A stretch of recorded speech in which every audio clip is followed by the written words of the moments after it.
كأنك طالع من فيلم حرفيا. اهلا بكم في مدينة المليون حافظ لكتاب الله، مدينة رومانية كاملة على البحر. انتوا متخيلين الجمال؟ بتاعتك فين البدلة العربي؟ لا يا فرنجي يا خالي. مرات القذافي هي اللي كانت عاملة المشروع ده. بالنسبة لي الجامع شبه اكتر الكنيسة. وحاليا اللحظة المرتقبة اللي من قبل ما اجي ليبيا، المكان اللي بشوفه دايما من زمان، النشيد الوطني الليبي مع الخيالة اللي شكلهم رهيب. تحس نفسك طالع من فيلم عمر المختار يعني. احلى طريقة ممكن واحد يختم بيها سفريته في ليبيا بعد 10 ايام. اهلا بكم في فيديو جديد من العاصمه الليبيه طرابلس. بعد معاناه كبيره الحمد لله قدرنا نوصل مدينه طرابلس العاصمه، جايين عشان نستكشفها مع بعض. بس قبل ما نبدا الفيديو حابب اقول لكم شكرا مليون مره، عشان لاول مره ببدا فيديو وانا واصل لمليون متابع. شكرا من كل قلبي. وعشان اشكركم صح، لو دخلتوا على انستجرام عندي هتلاقوا اللينك تحت في الديسكربشن بتاع الفيديو، هتلاقوا فيه بوست مثبت صوره عند الاهرامات. لو كتبت كومنت وعملت منشن لصاحبك وعامل لي سبسكرايب على اليوتيوب وعلى انستجرام، هتكسب رحله معايا لدوله هنختارها مع بعض انا والكسبان. في واحد منكم هيكسب، هنختاره مع اخر السنه. التفاصيل كلها هتلاقوها على الانستجرام. يلا بينا نبدا الفيديو. ما تنسوش تدوروا لايك وكومنت دلوقتي، ما تنسوش سبسكرايب عشان يمكن تكسبوا معانا. يلا بينا نستكشف مدينه طرابلس. صباح الخير. زي ما بدات الرحله في بنغازي هتنتهي من نفس المكان، من فندق الريان الجميل اللي استضافوني، ولكن ما انتهتش رحلتنا في ليبيا. انا دلوقتي نفس الطريقه العشوائيه، هنشوف تاكسي ونطلع على مطار بنغازي، لان الحمد لله بعد اسبوع هنا بصعوبه جدا قدرت اخد فيزا طرابلس. واللي مش فاهم السبب هنحكي لك عليه في الطريق، وهنجرب الطيران الليبي المحلي. ببقى متحمس قوي في اليوم اللي بجرب فيه طيران جديد، مش كل يوم مع السفر الكتير بقيت معظم الطيران جربته، فالنهارده هنقلك حاجه جديده. يلا بسم الله. كل المصريين بيجوا عمل. اول مره اشوف واحد اول واحد يجي يقول لي سياحه. انا اول واحد مصري دخل ليبيا سياحه يعتبر، من قبل القذافي يعني، من ساعه القذافي ما كانش تقريبا سياحه ليبيا. ما فيش حد، كنا تجيك هني. ما انا جاي اغير الصوره والانطباع بقى كامل، ان في سياحه في ليبيا وان الوضع تمام وماشي حاله. الوضع اتحسن كتير عن زمان صح؟ حارب زمان دلوقتي خير يعني الحمد لله، تطوير واعمار وما شاء الله يعني ماشي العمليه.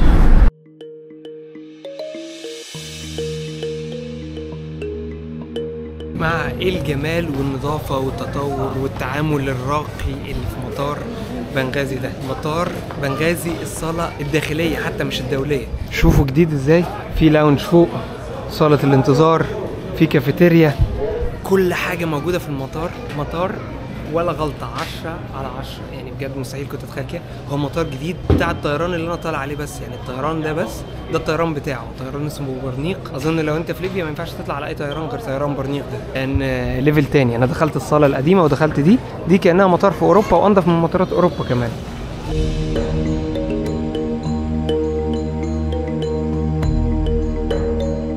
واخيرا وبعد محاولات الطياره الى طرابلس، الطيران الليبي مفاجاه البرنيق. الطياره ميعادها الساعه 1، دلوقتي الساعه 12:30، تطلع في ميعادها، كل حاجه مظبوطه 10/10 فوق التوقعات وزياده. بسم الله يا جماعه. الطياره جديده نظيفه قوي يعني، بالنسبه لي كطيران افريقيا، انا سافرت معظم دول افريقيا، الطيران في افريقيا بيكون من اسوأ الحاجات، وطيارات قديمه ودايما مش متنضفه ومش جاهزه ومتوسخه. طياره جديده نظيفة جدا يعني، طيارة داخلية لمدة ساعة، كمان وجبة. دي الحاجة اللي ما توقعتهاش، وجبة متكاملة بسندوتش طالع فريش سخن وعصير ومية وجاتوه. أهلا بيكم في الطيران الليبي، 10/10.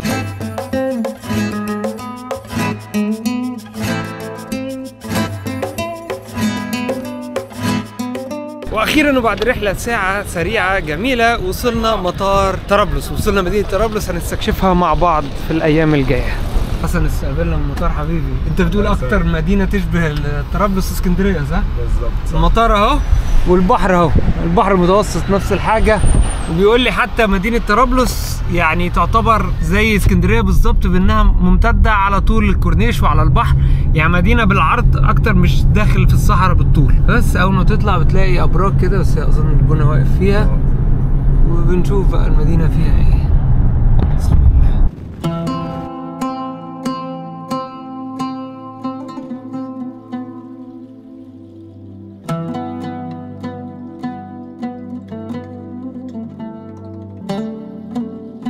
وصلنا فندق فندق الأندلس باي شيراتون. فندق شيراتون يعني من الآخر ليفل تاني بقى خالص. اللي شفناه هنا ليفل تاني خالص.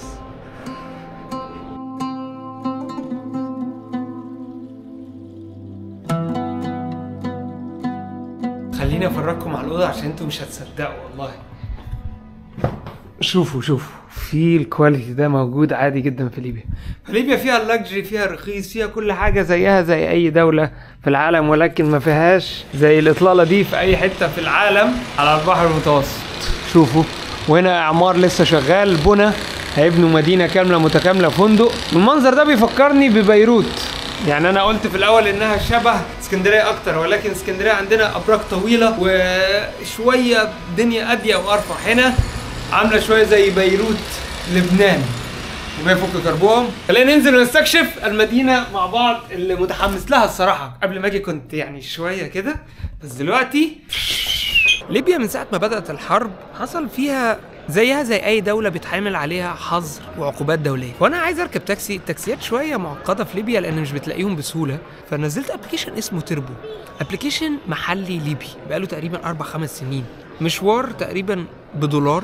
والميزه فيه بقى احلى ميزه بالنسبه لي، شايفين كلمه وومن اللي تحت دي؟ عاملينه بطباعه عربيه لان اللي مصممين الابلكيشن عرب، فعايزين يحافظوا على الاخلاق العربيه. عاملين عربيه توصيل تكون ست اللي سايقاها لو انت بنت بتركبي. عجبني قوي الكونسيبت، يعني عاش بجد. اتمنى اشوفه في دول تانية قريب. هطلب دلوقتي وخلينا نجربه ونبدا يومنا. العربيه ودلوقتي في طريقنا عشان نقابل اصدقائنا ونستكشف طرابلس. فالعربيه مريحه جميله زي الفل والله. عاش ابلكيشن تربو، اتمنى اشوفه في دول عربيه تانية قريب. تجربه جميله يعني زي اوبر وديدي وان درايف والحاجات دي كلها، ولكن عربي، شباب عربيه اللي عاملينه وهم اللي شغالين فيه فيعني ليه لا ما يطلعش بره الدول العربيه.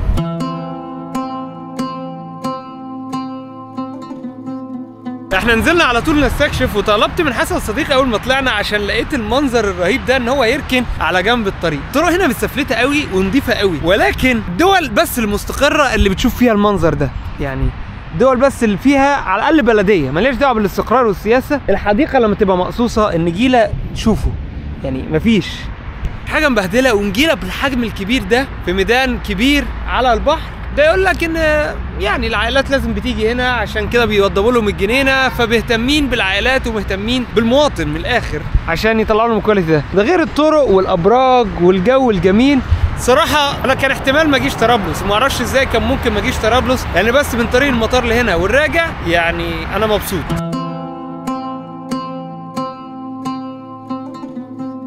ما توفقناش نصور المدينة العتيقة والمدينة القديمة بتاعت مدينة بنغازي لأن فيها تطوير، ولكن مدينة طرابلس هي أكتر مدينة كنت عايز أزورها كمدينة قديمة، لأن المدينة القديمة الوحيدة اللي تلاقي فيها مبنى روماني مبني من سنة 180، يعني من 1800 سنة، في وسط المدينة وفي وسط البيوت، ومبني حواليه الجوامع. منظر جميل، مدينة عتيقة قديمة. بدأت أحس بإحساس بقى تاني شمال أفريقيا والمدن البحرية. للأسف بنغازي ما عرفتش أشوف فيها الكورنيش بسبب التجديدات، بس بصوا المدينة ستايل كله حلو قوي. هنبدأ نستكشف دلوقتي ونخش مع الشباب نعرف أكتر عن المدينة ونعيش أجواءها وأسواقها. قاعدين بقى بنتغدى في مطعم اسمه الآثار قدام القوس على طول، في كل هدوء وروقان. بصوا الممرات والدنيا النظيفة. نخش دلوقتي نستكشف المدينة.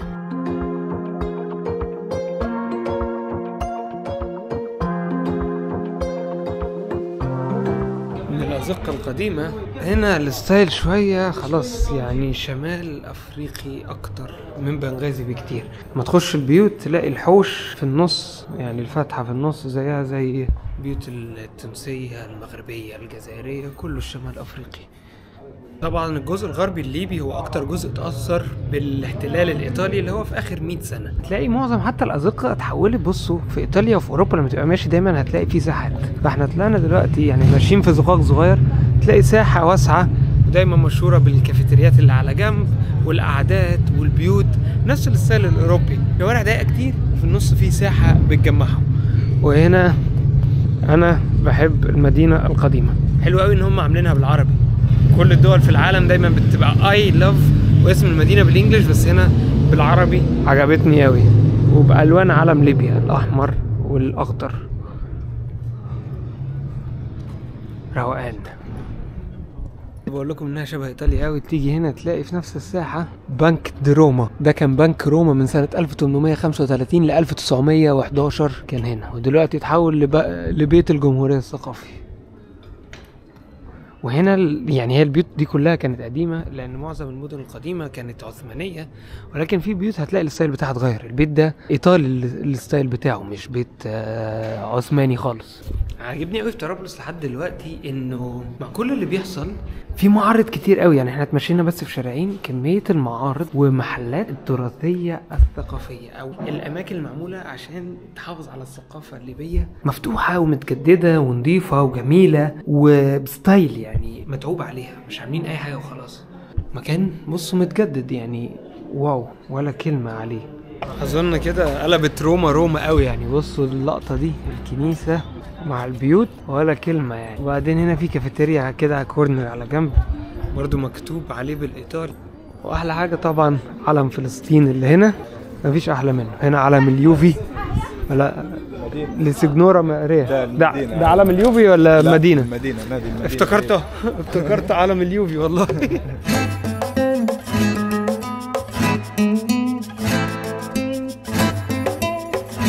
لان احنا في سوق الذهب في مدينة طرابلس. عايز اقول لكم ان سوق الذهب ده يمكن اكبر من سوق الذهب اللي بشوفه لما بتروحوا تشوفوا فيديوهات في دبي.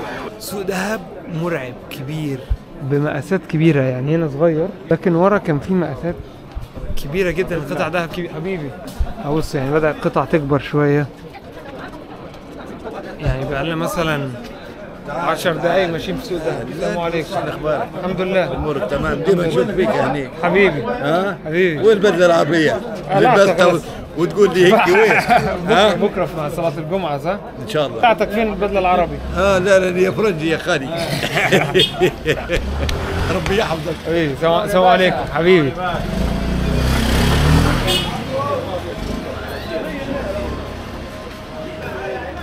وحاليا اللحظة المرتقبة اللي من قبل ما اجي ليبيا، المكان اللي بشوفه دايما من زمان. انا شاب يعني مش كبير، ففترة الثورة والثورات والربيع العربي فاكر قوي الميدان ده لما كان شغال في التلفزيون في 2011 لما طلعوا الثوار احتفلوا في ميدان الشهداء في طرابلس لما القذافي وقع. ولكن قصته اصلا ترجع لقصة قديمة من ايام الطليان. شايفين النخل ده؟ كل نخلة بترمز على شهيد، والشهداء دول من ايام الطليان اخدوا شوية ناس من المجاهدين حطوهم هنا شنقوهم في الميدان ورايا، وكل نخلة اتعملت ترمز عن شهيد من ايام الطليان. وهنا هتلاقوا سور المسرح، والساحة حيوية جدا وصاحية جدا وجميلة قوي، يعني فيها روح قوي. بنغازي يمكن المدينة القديمة بتاعتها ما كانش فيها الروح دي لانها لسه تحت الانشاء والتجديد، ولكن هنا صاحية زي ما انتم شايفين، فل يعني اطفال وعائلات وكل حاجة هنا. واو. خلينا نصلي المغرب في جامع في وسط البلد. واظن ليبيا اكتر دولة في الوطن العربي كله اقدر اقول الناس محافظة فيها على الصلاة في الجامع. يعني الصلاة جماعة مش بس بيصلوا. احنا كنا بنتمشى، هو الموضوع يعني هو الديفولت ان احنا الاذان ادن كله هيخش جامع، ودي حاجة حلوة قوي ما بقتش موجودة في معظم دول العالم. لدرجة ان لما دخلت الجامع خلصت الصلاة ببص ورايا جامع مليان لاخر صف، اخر صف حرفيا في صلاة مغرب في يوم الخميس اكتر من صلاة الجمعة في دول تانية كتير. يعني بص ما شاء الله كمية الناس اللي لسه طالعة ما بتخلصش، تحفة. والكلام ده في كل حتة في ليبيا، الصلاة في ميعادها في الجامع جماعة.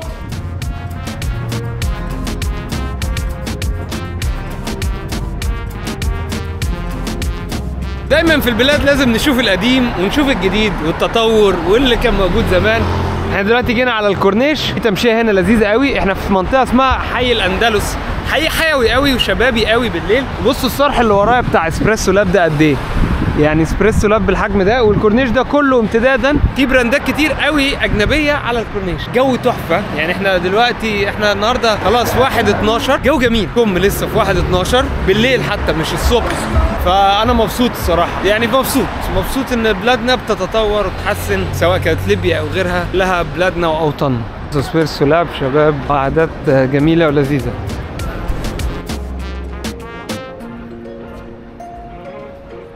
صباح اليوم الثاني من المدينة والعاصمة الليبية طرابلس، أو مدينة أويا. زمان اسم طرابلس زمان كان اسمها أويا، واللي فهمته بقى طرابلس اتسمت ليه طرابلس لأن زمان ليبيا كانت عبارة عن 3 أقاليم كبار. اتسمت طرابلس عشان تريبولي، يعني تري جاية من 3 بالإيطالي أظن، وتريبولي، ومن ساعتها اسمها طرابلس لأن هي دي اللي جمعت كل الأقاليم. هنفطر فطار سريع وبعد كده نستكشف النهارده يوم الجمعة، نستكشف ليبيا. عندنا في طرابلس العاصمة يومين 3 هنطلع بره نروح مصراتة ونشوف أقاليم. إيه الأخبار حبيبي؟ الساعة تقريبا 5 وانا امبارح نمت كتير فلسه ما فطرناش. الليبيين غالبا ما بيبداوش شغلهم يوم الجمعة، حتى المطاعم احنا عندنا المطاعم شغالة طول اليوم، جمعة سبت حد كل الايام. هنا سندوتشات حتى عربيات الكبدة، محلات الكبدة الصغيرة لحد الساعة 5 لسه بادئين يفتحوا. دلوقتي بيقول له لسه هبدا اشغل الجريل، اديني تقريبا نص ساعة ساعة. فمش قادر اتخيل قد ايه من كل دولة لدولة العادات والتقاليد بتختلف، وما بتعيشهاش غير لما تقضي اليوم بيوم وتشوف كل حاجة مع الشعب، تعيشها مع الشعب.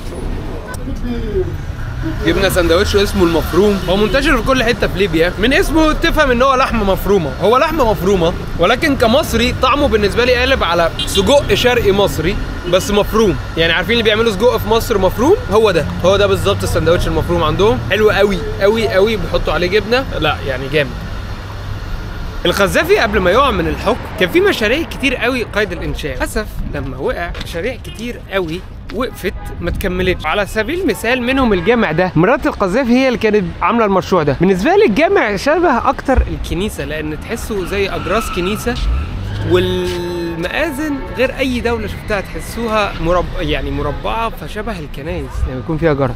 مشاريع زي دي مشاريع غيرها كتير وقفت لما القذافي وقع. حبيبي يا احمد، اكتشفت ان النهارده الجمعه البيضاء اللي هو البلاك فرايداي، هنا وايت فرايداي، فكل الشوارع دي زحمه بسبب العروض اللي معموله. وهنا عندهم يعني العروض بتبقى عروض، الناس كلها بتنزل تشتري. في براندات كتير يعني، في سكتشر وفي الدو، مانجو، ماركس اند سبنسر كمان. حبيبي يعني كل البراندات حرفيا موجوده. ماركس اند سبنسر لسه واخد بالي منه، يعني انا بصور لكم. في بلبن المصري وصل هنا يعني. كان داخلين واحد من احلى المولات واجدادهم في ليبيا كلها، اسمه جرابة مول، والملاحظوا فيه الفينيشنج الرهيب. يعني المول فعلا جديد ومعمول بنظافه وكواليتي عالي قوي، عكس معظم المولات اللي موجوده في باقي ليبيا، وده بقاله 2 بس مع التطور الجديد.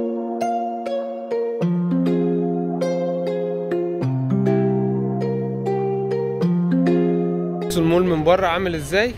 طبعا التصوير جوه ما كانش اسهل حاجه لان النهارده كمان زحمه زياده عن العادي بسبب الجمعه البيضاء والعائلات كتير هنا. وطبعا الموضوع هو يعني ليبيا شويه في الحته دي يعني منغلقين، وده حقهم طبعا، انا بحترم الحته دي جدا. فالتصوير ما كانش اسهل حاجه، ولكن ده من بره. انا حاولت اصور لكم من جوه لقطات سريعه، وده منظره من بره، تقفيل جميل وشكل لذيذ وحلو جدا. نكمل جولتنا في طرابلس. اعلى حاجه هنا دايما ان معظم المطاعم والمحلات في الشارع، يعني المول حتى المول كان صغير جدا. فالشارع اللي احنا فيه ده اسمه شارع الجعانين، كله شارع مطاعم معموله بكواليتي حلو قوي. وهنا يجي فخر مصر. انا بالنسبه لي لبن واحد من الحاجات اللي نفتخر بيها في مصر، ان البراند ده في خلال كام سنه بسيطه طلع ولف وبقى في كل الدول العربيه، وقريب هيبقى في العالم كله.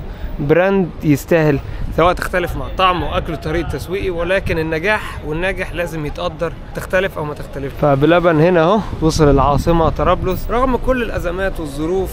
فلما يجي واحد من بره من مصر يفتح هنا، ده يقول لك ان الدوله فيها فلوس واستقرار وقدره شرائيه وامن. مش هيجي مستثمر من بره يفتح غير لما يكون كده.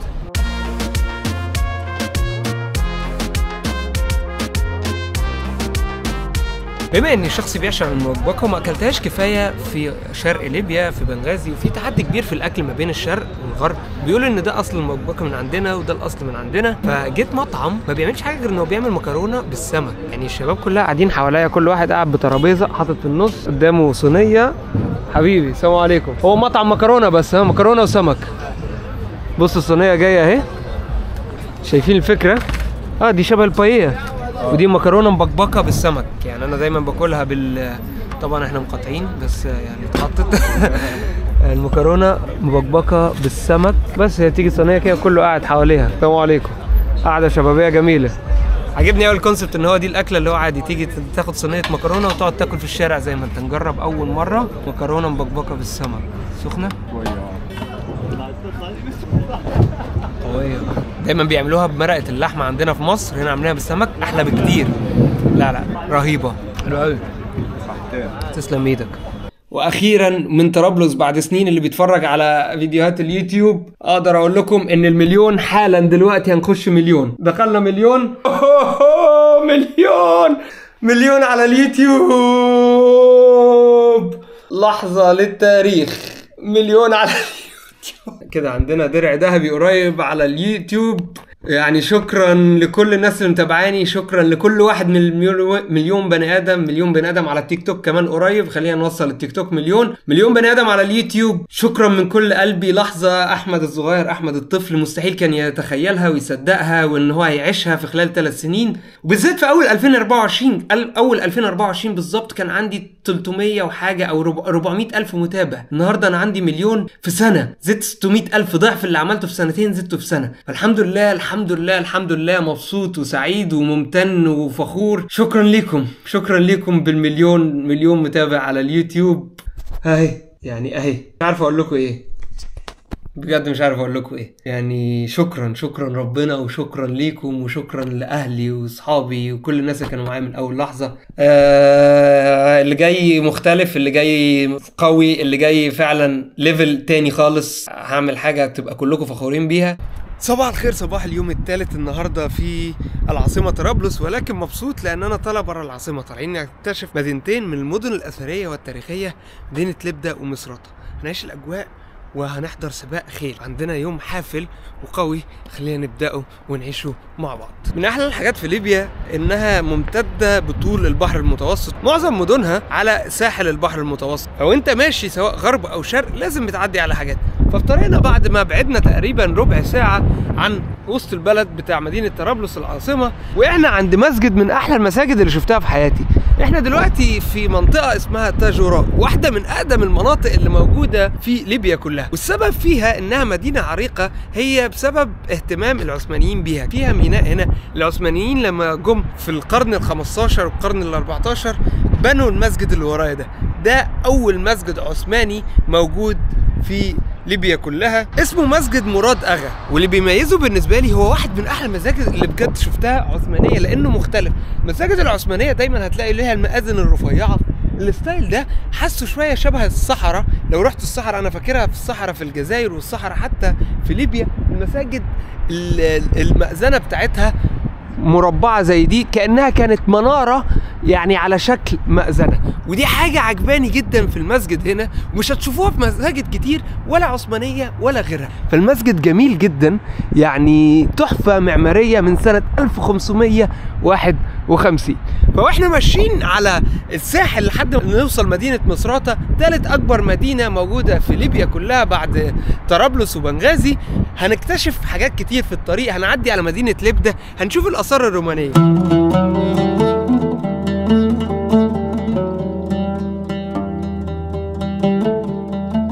بعد طريق ساعة تقريبا وصلنا مدينة لبدة الأثرية التاريخية. احنا في مصر مش كتير نسمع عنها ولا في الدول العربية، ولكن في ليبيا هي واحدة من أعرق وأهم المدن في ليبيا عامة تاريخيا. المدينة دي مدينة رومانية من القرن السادس قبل الميلاد، يعني مدينة عمرها تقريبا بيتكلم في 3000 سنة. أول ما تخش في مسرح روماني زيه زي الموجود بالظبط في روما، ولكن هنا حلاوته وجماله هو موجود على البحر داير. هنخش نسمع التاريخ دلوقتي ونسمع القصة ونعيشها مع بعض ونشوف ايه الحكاية. هذه مدينة لبدة، هي أكبر مدينة متكاملة أو أكبر مدينة رومانية متكاملة في العالم، يعني بجميع مرافقها. هي تأسست على يد التجار الفينيقيين في القرن السابع قبل الميلاد. مدن شمال أفريقيا وقرطاج تطورها دخلت في حروب مع روما، الصراع من أجل النفوذ التجارية، لأن كانوا تجار، كانوا أهم مهرة في التجارة. الفينيقيين لفوا على أفريقيا بالكامل، دخلوا إلى وسط أفريقيا. تقريبا في آثار وجدت في أمريكا تدل على وصولهم لأمريكا. هذا بالنسبة للشكل المختصر. دخلت قائمة التراث العالمي في سنة 82، وهي من أجمل المدن، من ضمن خدم التراث العالمي. ليبيا عندها أكبر مدينة رومانية على مستوى العالم. ليبيا عندها أكبر متحف طبيعي للرسوم الصخرية في العالم، اللي هو في أكاكوس. كم هائل جدا من الرسوم الصخرية. ليبيا عندها من النماذج الرائعة جدا، ومن أفضل النماذج للمدن الإغريقية اللي هي شحات. ليبيا عندها رمات حطية ممكن في سبها موجودة. عندنا حضارة جرما والليبيين أول ما نستخدم العرب التي يهجرها الخيل، بحيث قال عليهم المؤرخ اليوناني هيرودوت أن من ليبيا يأتي كل شيء جديد، لأنهم يركبون عربة يجرها الخيل. بص المنظر اللي قدامي ده ويقول لك تيجي ليبيا تعمل ايه؟ يعني هي آثار رومانية عتيقة وقديمة ومميزة مش موجودة زيها يمكن في معظم دول العالم. احكي لي. طبعا هذا اكبر معلم يعتبر في مدخل مدينه لبدا، هذا قوس سبتيموس سيفيروس. طبعا لو تلاحظ القوس هذا بيستخدموا فيه اكثر سكان المدينه كشعار يعتبروا فيه. تمام. هو هذا القوس مين اللي بناه؟ هو هذا كان هديه للامبراطور سبتيموس سيفيروس. طبعا مدينه لبدا تعتبر ثاني اكبر مدينه في شمال افريقيا. فهذا القوس زي ما تشوف راح نقربوا منه، في نقوشات وفي حاجات تحكي في قصص قديمه. يلا. قوس عظيم الصراحة. أنا دايما كنت بسمع عن المسرح الروماني، ما شفتش القوس قبل كده قبل ما أجي على فكرة. نورين يا أولاد. تحت الأشجار غنينا أجمل أغنية. كشاف اللي بيه أغنية جميلة قوي، يعني المزيك حلوة. إحنا دلوقتي حاليا بنتمشى، يعني ممكن تغمض عينك وتسرح معايا تتخيل نفسك في مدينة رومانية قديمة. الرومان كانوا بيمشوا هنا، وهناك في الآخر كان القوس، وفي آخر الطريق المسرح، والحجر الروماني الأصلي لسه موجود من ساعتها. يعني دي كانت شوارعهم، دي الشوارع بتاعتهم معمولة من الرخام زي ما انتم شايفين، وعلى البحر على طول، لان هي كان معظم الناس ساعتها كان اي حد بيجي من بره غريب بيجي عن طريق البحر، فبيستوطن على البحر زي ما حكيت لكم. طبعا هنا راح على الشمال هيبين هناك المسرح. نمشي كده عشان نصور براحتك. شوفوا البيوت القديمه دي، يعني بصوا بيوت اهي، هذه البيوت الصغيره، البيوت الصغيره بتاعتهم. ده طبعا في حاجات مقفولة، ولكن دي البيوت القديمة. كأنك طالع من فيلم حرفيا، يعني ممكن يتصور فيلم هنا، فيلم قديم عادي جدا. المدينة زي ما هي متسافة. هو اوريدي متصور فيه فيلم ايه؟ قديم اسمه تريجر، مش عارف. فيلم أجنبي تصور هنا في ليبيا. فيلم أجنبي، ممثلين طليان ممثلين هنا. طبعا في هذا يقالوا انه معاصر زيتون، يقال انه معاصر زيتون. شوف الأعمدة هذه وكذا، في اللي يقولوا يحطوا فيهم في الخمور وكذا. وصلنا للمسرح الروماني الشهير، وده مدخله. بصوا تحس دلوقتي الناس داخلة بالخيول في الفيلم القديم. هنا خش في الآخر ساحة المسرح. طبعا النهارده السبت فشوية زحمة، ولكن في العادي الأماكن دي تكون فاضية تماما من السياح. يعني هو مفيش سياح أجانب خالص يعتبر، مفيش غير سياحة محلية. وهي اللحظة المرتقبة للمسرح، هاي المسرح الروماني الشهير. شوف المنظر اللي قدامي ده لو يتسوق له صح كفيل يجيب سياح العالم كلها ليبيا. مسرح روماني على البحر، فين في العالم ممكن تشوف مسرح روماني جاي على البحر المتوسط؟ جميل جميل قوي. المسرح مدينة رومانية كاملة على البحر، انتوا متخيلين الجمال؟ أهلا بك بلبنان، أهلا بك بليبيا. حبيبي يا جماعة، المدينة أكبر ما أنا كنت متخيلها بكتير. أنا دايما كنت بشوف المسرح الروماني، شوفوا حتى لما بتيجي بتكتشف حاجات تانية بنفسك. يعني شوفوا في حاجات لسه بتترمم. شايفين المدينة قد إيه؟ هي مدينة كاملة متكاملة، كانت مدينة رومانية، هم عايشين هنا، يعني دي مدينتهم. هنا بيقول لك دار القضاء. وعندنا ايه تاني هنا؟ نصور ميدوزا. هذه الميدوزا صورة نساء عليهم تعابين وكذا، هي تشبه شعار الفرساجي. خلينا نقربوا منها ونشوفوها.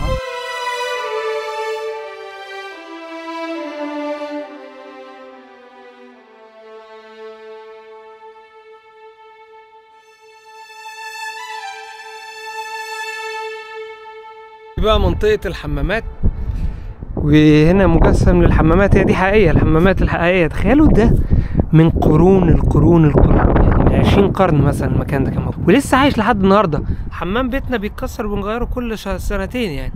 ده هنا الحمام كان الشباب بتقعد هنا كده، وتحت يكون زي المصرف.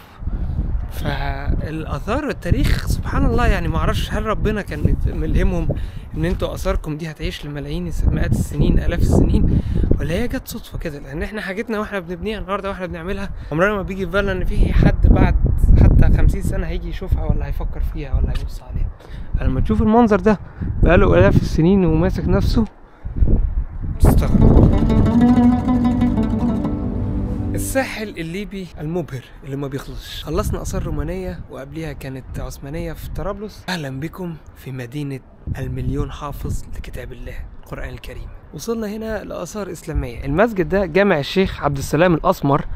ليه قصة كبيرة جدا. ليبيا مشهورة بأنها بلد المليون حافظ، تقريبا المليون حافظ كلهم طالعين من المدينه اللي انا فيها دي، اسمها زليتن. مدينه عظيمه، حتى في الميدان اللي بره واحنا داخلين حاطين صوره القران المصحف في اكبر ميادين البلد. هنا كله بيتعلم القران من هو طفل. طريقه الكتاب والجلسات وحلقات الذكر في المسجد القديمه جدا، واشهرهم هو المسجد ده، لدرجه ان هتشوف فيه اسيويين كتير. اول مره اشوف جاليه غير افريقيه ومصريه مثلا في ليبيا هنا في المسجد، بييجوا يتعلموا فيه زيهم زي الازهر بالظبط. طبعا المسجد اتاثر كتير قوي في الحرب، لان كان فيه زي حملات عليه بتكسيره لان جواه ضريح بتاع الشيخ، فيعني ملناش دعوه بالجزء ده، ولكن المسجد كان متدمر بسبب مشاكل كبيره. بس هو صرح كبير، يعني هو جامعه مش جامع نقدر نقول. انت بتحفظ القران؟ حافظ كام جزء؟ حافظ نص القران. عندك كام سنه؟ كام عمرك؟ 13. 13 ما شاء الله عليك. وحافظ نص القرآن؟ ايه. وبتحفظها؟ السلام عليكم. بتحفظه على الخشب تكتبوها؟ لسه بالطريقة الأصلية يعني؟ انت حافظ القرآن؟ لا نص القرآن ما شاء الله عليك. وازاي بتستخدموا اللوح الخشب؟ ناخذ اللوحة ونسطرها قبل ما نمحاها. بعد تالي نمحاها بالطين، بعد تالي نكتب عليها. بعد تالي كالعادة نمحى ونكتب كل يوم؟ كل يوم حلقات القرآن ما شاء الله. شوف حتى الاسيويين يعني بالخشب وباللوح زي ما هو زمان، ياخدوه ويمسحوه ويكتبوا عليه ويمسحوا ويكتبوا تاني من الاول ويحفظوا. اقول لكم ان الاطفال لسه بيكتبوا على اللوح بالحبر، يعني قلم حبر، بيحطوا حبر اسمها الدوايه. يشوفوا الاطفال بالحبر قاعدين بيكتبوا حلقات ذكر. الناس من كل مكان عماله تقرا في القران، كان مريح جدا للاعصاب. كل الناس قاعده بتقرا في القران. وده المسجد.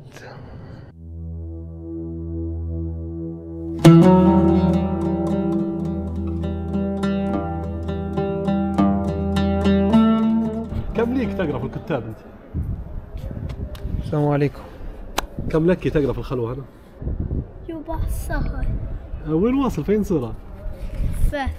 فاتحة ان شاء الله. كم عمرك؟ صور 5 سنين. 5 سنين. تحفظ القرآن؟ ايه. تحفظ القرآن كامل؟ يا ان شاء الله.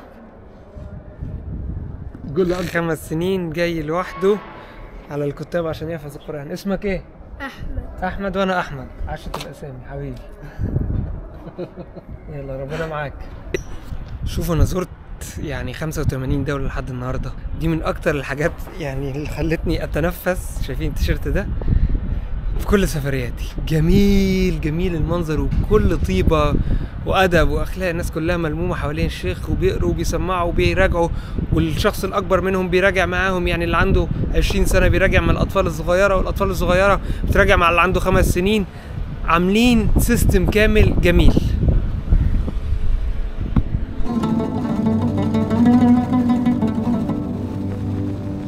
زرنا مدينة مصراتة النهاردة عشان حاجة معينة مهمة جدا، وهي ان احنا نحضر واحد من اشهر سباقات الخيل اللي بتستعمل في مصراتة. مصراتة معروفة انها مدينة الشهداء، ومعنى انها مدينة شهداء زمان كان معظم الحروب بالخيل، فمعروفين ان هم ناس بيركبوا الفرس صح. يعني هم الخيالة، احسن خيالة في ليبيا هم بتوع مصراتة. الطريق كان كله اسطبلات خيل. وعندنا هنا بصوا سباق خيل كبير قوي بيحصل مرة. بصوا التراك. طبعا احنا قاعدين بنتفرج عليه من فوق عشان اعرف اصور لكم كويس. اول مره في حياتي اتفرج على سباق خيل، فخلينا نشوف التجربه في ليبيا هتبقى عامله ازاي. احنا بنعيش مع بعض كل حاجه. السباق عباره عن 9 جولات، واحنا دلوقتي في الجوله الثالثه. بصوا الخيل، الهواء اللي بيجي بس من سرعتهم مرعب، سرعه غير عاديه ما شاء الله.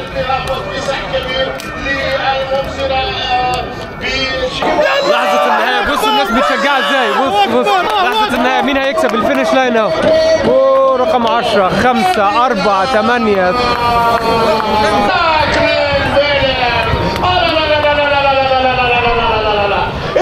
عاملين عرض بقى في اخر اليوم رهيب. النشيد الوطني الليبي مع الخيالة اللي شكلهم رهيب. تحس نفسك طالع من فيلم عمر المختار يعني، باللبس التقليدي الليبي القديم بالخيل العربي الاصيل، شكله خيال.